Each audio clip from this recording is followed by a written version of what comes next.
ओझरडे विरोधात महाडमध्ये संताप। ओझरडे यांचं निवेदन हा राष्ट्रवादीचा कुटील डाव। युवा सेनेचे पदाधिकारी विकास गोगावले यांना तडीपार करण्याची मागणी करणाऱ्या सोमनाथ ओझरडे यांच्या विरोधात आज महाडमध्ये संताप व्यक्त करण्यात आला। महिलांबाबत असभ्य असणाऱ्या ओझरडे यांना तडीपार करण्याची मागणी महाडमध्ये जोर धरते। निवेदन देण्यासाठी ओझरडेंसोबत ठाकरे गटाचे नव्हे तर केवळ राष्ट्रवादीचे कार्यकर्ते उपस्थित असून ओझरडे यांनी दिलेलं निवेदन हा राष्ट्रवादीचा कुटील डाव असल्याचा आरोप शिवसैनिकांकडून करण्यात आला आहे। आम्ही सर्व शिवसैनिक मिळून त्या ओझरडेचा निषेधच करत आहोत, कारण त्याला कुठलाही अधिकार मिळत नाहीये आमच्या विकास शेठ वरती बोलण्याचा। मेन म्हणजे तो स्वतःच महिलांच्या बाबतीत इतकं वाईट त्यांनी कृत्य केलेलं आहे, त्याच्यामधून तो जर तडीपार झालेला असेल तर त्याचा हक्क काय बनतो आमच्या विकास शेठ बद्दल बोलायचा। स्वतः जर एवढ्या खालच्या थराला पोहोचलेला माणूस याच्याबद्दल कुठल्याही आपल्या शिवसैनिकांनीच नाही, कुठल्याही संपूर्ण जनतेने त्याचाच खरा निषेध करायला हवाय। खऱ्या अर्थाने महाड नव्हे तर संपूर्ण रायगड जिल्ह्यामध्ये निषेध होत आहे। आमचे सहकारी शिवसेनेचे कट्टर कार्यकर्ते स्वर्गीय मंगेश काळोखे यांची निर्गुण हत्या राष्ट्रवादीच्या प्रमुख कार्यकर्त्यांनी केलेली आहे। मग या ठिकाणी निवडणुकीमध्ये काम करत असताना जर आपल्याला अपयश पचवता येत नसेल तर ते निवडणूक लढू नये। या ठिकाणी मी सांगेन, राष्ट्रवादीच्या काँग्रेस पक्षांनी पहिल्यांदा आम्हाला थोरवे साहेबांना पाडण्याचा प्रयत्न केला, तिथं घारेंना त्या ठिकाणी अपक्ष निवडून त्या ठिकाणी त्या पाडण्याचा प्रयत्न केला। या ठिकाणी मंगेश कदमची पत्नी निवडून आली, मंगेश काळोखेची पत्नी निवडून आली, ते त्यांना अपयश पचवता आलं नाही, तर खऱ्याने राजकारण करू नये। या ठिकाणी संपूर्ण रायगड जिल्ह्यामध्ये राष्ट्रवादी काँग्रेस पक्ष फार मोठ्या असंतोष निर्माण करत आहे, अहंकार निर्माण करत आहेत।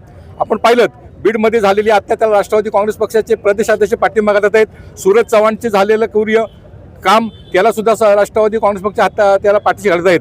नवे तर महाडमध्ये या ठिकाणी पाहिलं, या ठिकाणी आमच्या विकास शेठ गोगावलेंचे परममित्र होते ते जांभरे, त्यांना फोडून त्यांना ठिकाणी या ठिकाणी निवडणुकीमध्ये असंतोष माजून या ठिकाणी रिव्हॉल्वर दाखवून या ठिकाणी फार मोठ्या प्रमाणात क्रूर या ठिकाणी कार्यक्रम झाला असता, परंतु आमच्या शिवसैनिकांच्या संघर्षामुळे ते थांबलं आणि विकास शेठ गोगावले जे केलं काम ते अत्यंत चांगल्या प्रकारे केलं आणि पुन्हा त्यांना अटक होते आणि त्यांना जामीन होत नाही, ही खऱ्या अर्थाने अति निषेधाची बाब आहे।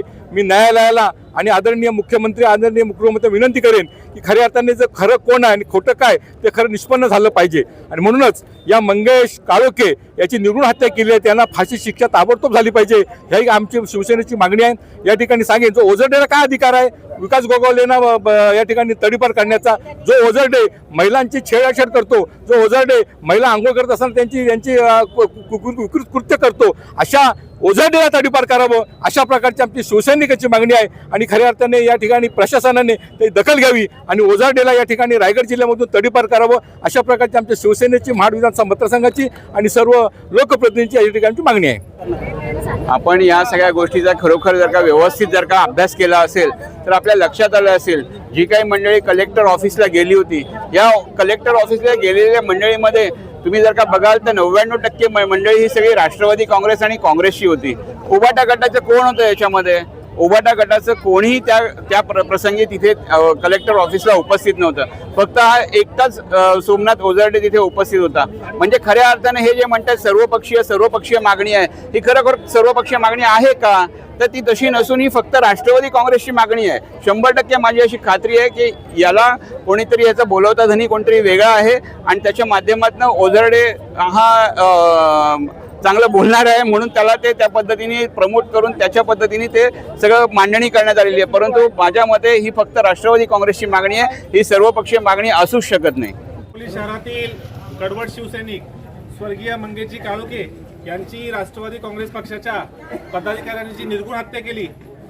दिनांक 26 डिसेंबर 2025 रोजी सकाळी आपल्या मुलीला शाळेत सोडताना त्यांची जी हत्या केली, संपूर्ण महाराष्ट्रभर हळहळ व्यक्त होत आहे। आणि आपण आज शिवसेना युवासेना महिला आघाडी महाड विधानसभा मतदारसंघाच्या वतीने आज या ठिकाणी महाड शहर पोलीस ठाणे येथे त्या निषेधार्थ आज या ठिकाणी आंदोलन घेऊन आलो आहोत आणि त्याचा निषेधार्थ जे मारेकरी आहेत त्यांना कठोरात कठोर शिक्षा होऊन भर चौकात फाशी द्यावी, ही मागणी आपण आज पोलीस स्टेशनला दिलेली आहे। आणि आपल्याला कायद्यावर विश्वास आहे की ज्या क्रूर पद्धतीने जी हत्या केलेली आहे आणि याचे जे मास्टर माइंड आहेत, आम्हाला जी समजतं आहे ते राष्ट्रवादी काँग्रेस पार्टीचे जिल्हाध्यक्ष सुधाकरजी घारे हे जर या घटनेचे जर मास्टर माइंड असतील तर त्यांना सुद्धा लवकरात लवकर अटक व्हावी आणि त्यांना सुद्धा फाशीची शिक्षा झाली पाहिजे, ही सुद्धा मागणी आम्ही शिवसेना युवासेना महिला आघाडीच्या वतीने आज केलेली आहे। आणि आपण सर्वजण या ठिकाणी मोठ्या संख्येने उपस्थित राहिला त्याबद्दल आपल्या सर्वांचे आभार व्यक्त करतो आणि लवकरात लवकर या सर्व आरोपींना फाशीची शिक्षा होऊन आपल्या स्वर्गीय मंगेशजी काळोखे व त्यांच्या सर्व कुटुंबियांना, आपल्या संपूर्ण शिवसेना कुटुंबाला न्याय मिळेल अशी अपेक्षा व्यक्त करतो आणि थांबतो. जय हिंद, जय महाराष्ट्र.